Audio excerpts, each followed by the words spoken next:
प्रिय बच्चों, आज हम लोग परागकण पोलन ग्रेन या जिसको दूसरे भाषा में लघु बीजाणु के नाम से जानते हैं, इसकी संरचना के बारे में पढ़ेंगे और साथ साथ लघु बीजाणु की जीवन क्षमता विविलिटी ऑफ माइक्रोस्पोर के बारे में अध्ययन करेंगे। देखिए, जो परागकण या लघु बीजाणु है यह नर युग्मकोभिद माने मेल गैमेटोफाइट की प्रथम कोशिका है।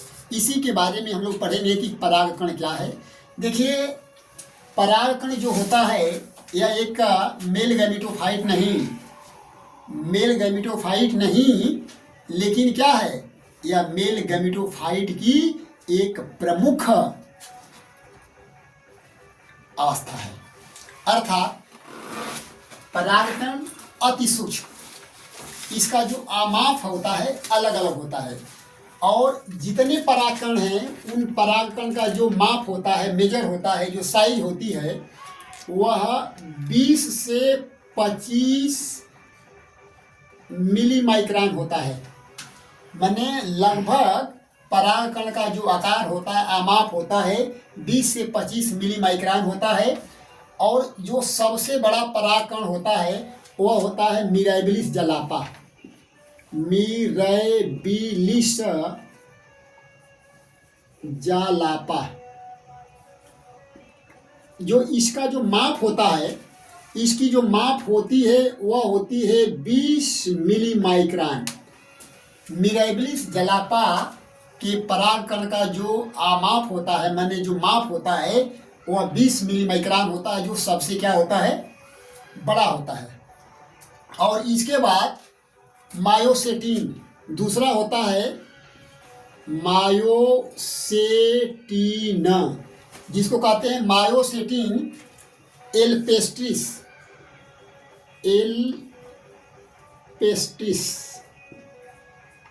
जो मायोसेटिन एल्पेस्ट्रिस पौधा है, इसके परागकण की जो माप होती है वह मात्र 10 मिली माइक्रोन होती है।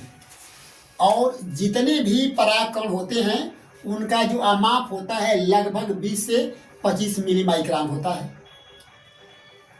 जो इसका जो आकार होता है वह गोलाकार होता है, अंडाकार होता है या अन्य आकृति की होते हैं।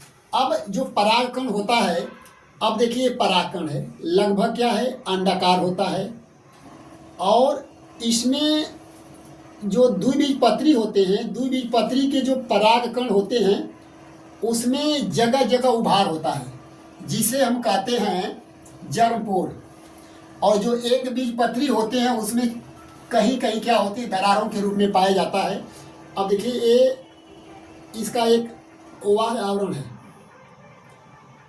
माने 2 आवरण से घिरा होता है। यह परागकण 2 आवरण से घिरा होता है। जो बाहरी आवरण होता है उसको हम कहते हैं इक्स टाइम, जिसे वाह्यचोल कहते हैं। इसे वाह्यचोल के नाम से जानते हैं। परागकण के बाहर एक आवरण होता है जिसे कहते हैं इक्स टाइम या वाह्यचोल, और जो अंदर का आवरण होता है इसे हम इन टाइम या अंतःचोल के नाम से जानते हैं। अब इसमें जो केंद्रक होता है, यह एक केंद्रक क्या होता है, समसूत्री विभाजन द्वारा 2 केंद्रकों में बढ़ जाता है। समसूत्री विभाजन द्वारा 2 केंद्रकों में बढ़ जाता है और एक केंद्रक के चारों तरफ क्या होता है, कोशाद्रव्य एकत्र हो जाता है और इसे कहते हैं वेजेटेटिव न्यूक्लियस। इसे वेजेटेटिव न्यूक्लियस या काई केंद्रक कहते हैं। काई का केंद्रक के नाम से जानते हैं। दूसरा जो होता है जेनरेटिव न्यूक्लियस के नाम से जानते हैं, जिसे जनन केंद्रक कहते हैं। जनन केंद्रक। तो परागकण का जो केंद्रक होता है 2 भागों में टूट जाता है। एक होता है कायी केंद्रक और दूसरा होता है जेनरेटिव केंद्रक। और इसमें क्या होता है, बहुत से रिक्त स्थान होते हैं, भरे होते हैं, और जहाँ से जर्मिनेट करता है, जहाँ से अंकुरित होता है, इसे हम कहते हैं जर्मपोर। यह जर्मपोर होता है। द्विबीजपत्री परागकण में अनेक जर्मपोर होते हैं। अब देखिए, जो बाहरी आवरण होता है, बाहरी आवरण के ऊपर एक पतला सा क्या होता है, एक लेयर होती है, जिसे कहते हैं स्पोरोपोलेनिन। स्पोरोपोलेनिन, ये जरूर जानिए, बहुत ही इंपॉर्टेंट है स्पोरोपोलेनिन। यह एक ऐसा आवरण होता है जो कैरोटेनॉइड का क्या होता है, आक्सीकारक बहुलक होता है। वाह्य चोल के ऊपर एक पतला सा आवरण होता है जो स्पोरोपोलेनिन कहलाता है। यह कैरोटेनॉइड का आक्सीकारक बहुलक होता है। इसके ऊपर अम्ल, क्षार, किसी लवण या किसी एंजाइम का असर नहीं पड़ता है। माने अम्ल, क्षार, कोई रसायन या किसी प्रकार के क्या है, अम्ल क्षारों का प्रभाव नहीं पड़ता है। इसलिए परागकण जीवाश्म के रूप में परिलक्षित होते हैं। लाखों करोड़ों वर्ष पूर्व जो परागकण है आज भी जीवाश्म के रूप में पाए जाते हैं, क्योंकि जो ईक्स्टाइन होती है, वाह्य चोल होता है, वाह्य चोल के ऊपर एक स्पोरोपोलेनिन का आवरण होता है, और इस आवरण के ऊपर अम्ल, क्षार, कोई रसायन, कोई लवण, किसी का कोई असर नहीं पड़ता है। इसलिए क्या होता है, सबसे परिरक्षित यह आवरण होता है। इस प्रकार हम लोगों ने परागकण के बारे में पढ़ा। इसके बाद हम लोग पढ़ेंगे लघु बीजाणु की जीवन क्षमता। अब इनकी जीवन क्षमता क्या है, लघु बीजाणु की जीवन क्षमता क्या है, देखा जा। वेबिलिटी ऑफ पोलन ग्रेन, लघु बीजाणु की जीवन क्षमता।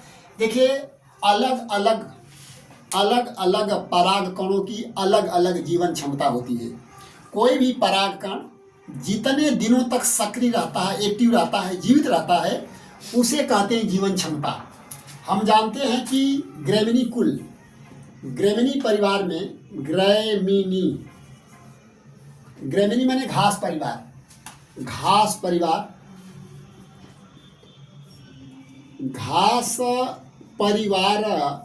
में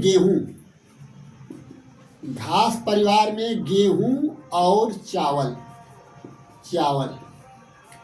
अब इसका जो परागकण होता है, गेहूं और चावल में जो परागकण होता है, मात्र 35 मिनट तक क्या होता है, जीवित रहता है, सक्रिय रहता है। इसके बाद यह निष्क्रिय हो जाता है।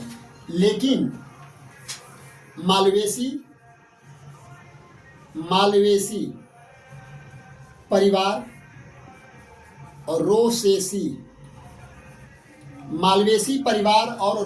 परिवार और सोलेनेसी परिवार के जो परागकण होते हैं, इनकी जीवन क्षमता महीनों से लेकर वर्षों तक होता है। और मालवेसी, रोसेसी और सोलेनेसी परिवार के परागकणों का जीवन क्षमता महीनों से लेकर वर्षों तक होता है। अब ये देखा जाता है कि इनको परागकण को -196 डिग्री सेल्सियस ताप पर द्रवित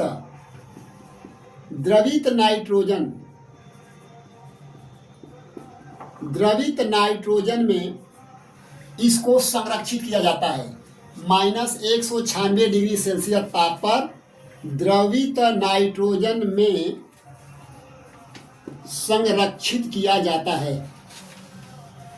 और जो संरक्षित किया जाता है, इन्हें क्रायो संरक्षण कहते हैं।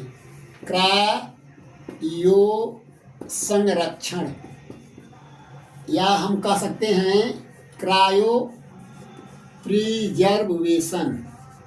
एक बार सुन लीजिए प्रिय बच्चों, परागकणों को -196 डिग्री सेल्सियस ताप पर द्रवित नाइट्रोजन में संरक्षित किया जाता है। और इसे हम कई वर्षों के बाद इसका उपयोग कर सकते हैं। इसे क्रायो संरक्षण या क्रायो प्रिजर्वेशन कहते हैं। और आपके शब्दों में, साधारण शब्दों में, इसे हम बीज बैंक, इसे बीज बैंक के नाम से जानते हैं।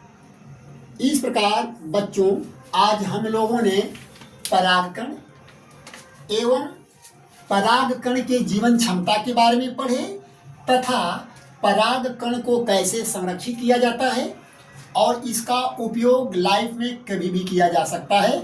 इस प्रकार यह परागकण की संरचना बहुत ही इम्पॉर्टेंट है। धन्यवाद। You should be subscribe this channel. धन्यवाद।